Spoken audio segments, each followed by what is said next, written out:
নমস্কার, আশা করি সবাই ভালো আছেন। আমি সুরজিৎ মিত্র, আমার না বলা কথার নতুন ব্লগে আপনাদের স্বাগত জানাচ্ছি। এবারের যে নির্বাচন, এই নির্বাচনে মহিলাদের বিষয় নিয়ে সমস্ত রাজনৈতিক দল তারা উঠে পড়ে লেগেছে। প্রধানমন্ত্রী এখানে যতবার এসছেন মহিলাদের ব্যাপারে তার বক্তৃতার একটা বড় অংশ তিনি ব্যয় করেছেন, এবং আমাদের এখানের মুখ্যমন্ত্রীও মহিলাদের ব্যাপারে, যাতে মহিলা ভোট টানা যায় সেই ব্যাপারেও তিনি তার বক্তব্য রেখে যাচ্ছেন। আসলে এখন যে অবস্থা সেটা হচ্ছে যে মহিলা ভোটারের সংখ্যা প্রায় পুরুষ ভোটারের সংখ্যার সমান, এবং এর আগের বারের নির্বাচনে যেটা দেখা গেছে যে মহিলা ভোটাররা বেশি সংখ্যায় ভোট দিয়েছে পুরুষ ভোটারের তুলনায়। ফলে সবাই এই মহিলা ভোটারদের আকর্ষণ করবার জন্যে তারা তাদের প্রচারকে ব্যয় করছে। কিন্তু এদের বিষয়টা হচ্ছে যে এরা মহিলাদের শুধুমাত্র ভোটার হিসেবেই দেখতে চাইছে। কিভাবে মহিলাদের ভোট নিজের দিকে টানা যায় তার বিষয়েই তারা তাদের সময় ব্যয় করছে। আসলে মহিলাদের যে ক্ষমতায়নের প্রশ্ন, মহিলাদের যে স্বাবলম্বী হয়ে ওঠার প্রশ্ন, সে ব্যাপারে এরা কিন্তু নীরব থাকে। এবং ধরুন এই যে লক্ষ্মীর ভাণ্ডার করেছে মহিলাদের কাছে, আগে 500 টাকা, এখন এটা 1000 টাকা করেছে। কিন্তু খোঁজ নিয়ে দেখলে দেখা যাবে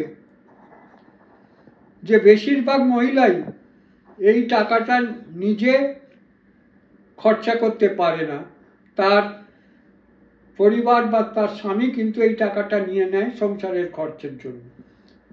এই ব্যাপারে একটা সমীক্ষাও হয়েছিল, এবং সেই সমীক্ষা ইউটিউবেও আছে। তাতে দেখানো হয়েছিল যে বেশিরভাগ মহিলাই তারা এই টাকাটা আসে ব্যাংকে, কিন্তু তারা নিজেরা সেই টাকা দেখতে পায় না। সেই টাকা তাদের পরিবারের যে পুরুষ, তারাই সেই টাকা তাদের ব্যবহার করে। ধরুন পঞ্চায়েতে বহু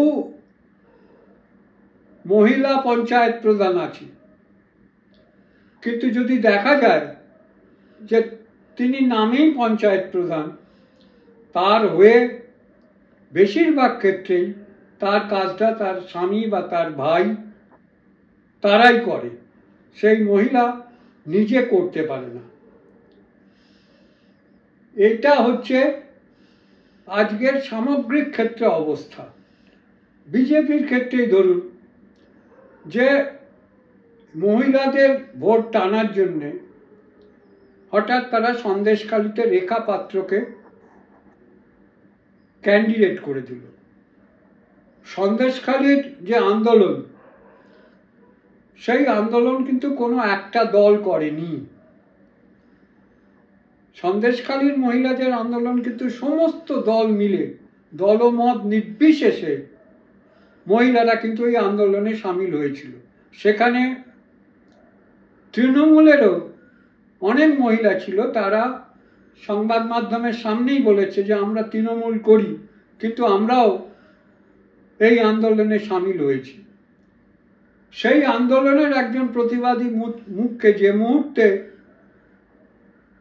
ক্যান্ডিডেট করে দেওয়া হলো, সেই মুহূর্তে কিন্তু এই আন্দোলন শেষ হয়ে গেল। আর কিন্তু এই আন্দোলন দানা বাঁধবে না, কারণ তখন দলে দলে ভাগ হয়ে যাবে বিভিন্ন দলে। ফলে যে দলমত নির্বিশেষে মহিলাদের যে আন্দোলন একটা গড়ে উঠছিল, সেই আন্দোলন কিন্তু এই ক্যান্ডিডেটের করার ফলে সেটা বিনষ্ট হয়ে গেল। দুজন মহিলার কথা বলি। যারা গত বছরেও তারা এমপি ছিলেন, তার মধ্যে একজন হচ্ছেন নির্মলা সীতারমণ, বিজেপির এমপি, অর্থমন্ত্রী ছিলেন, এবং আর একজন হচ্ছে অপরূপা পোদ্দার, যিনি তৃণমূলের এমপি ছিলেন। দুজনেই সংবাদ মাধ্যমের সামনে যেটা বলেছেন যে তাদের কাছে পয়সা নেই, তাদের কাছে ইলেকশন লড়বার মতন টাকা নেই, তাই তারা দাঁড়াচ্ছেন না বা দাঁড়াতে পারছেন না। ভাবতে পারেন যে দলের কাছে হাজার হাজার কোটি টাকা আছে, সেই দল দুটোর ক্যান্ডিডেট একজন টাকার অভাবে, অর্থের অভাবে তারা এমপিতে লড়তে পারছেন না। এইটা হচ্ছে এই দলগুলোর অবস্থা। এর উল্টো দিকে বামপন্থীরা কিন্তু তারা আসলে মহিলাদের ক্ষমতায়নই চায়। মহিলারা স্বাবলম্বী হয়ে উঠুক, মহিলারা ক্ষমতাবান হয়ে উঠুক, মহিলারা নিজেদের প্রকাশ করুক, এটা হচ্ছে বামপন্থীদের লক্ষ্য। ফলে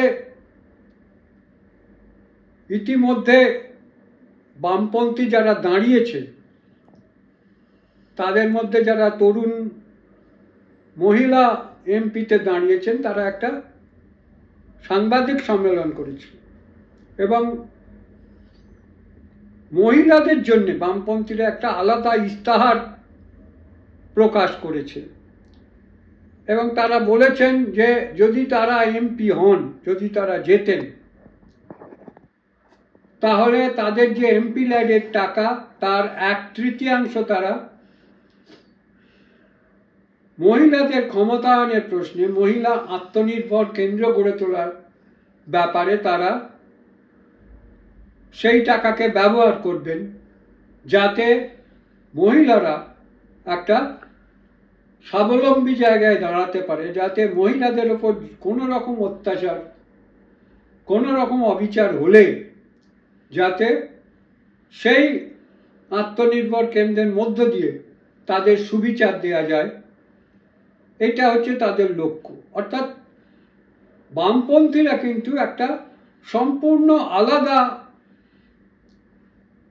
দৃষ্টিভঙ্গি দিয়ে মহিলাদের প্রশ্নটাকে বিচার করে। তারা কিন্তু শুধুমাত্র ভোটের জন্যে এই মহিলাদের ব্যবহার করো, শুধুমাত্র ভোটের জন্যে মহিলাদের ভোট যাতে পাওয়া যায় তার জন্যে নানা ফন্দি ফিকির করো, সেটা নয়। সত্যিকারের মহিলাদের ক্ষমতায়নের প্রশ্নে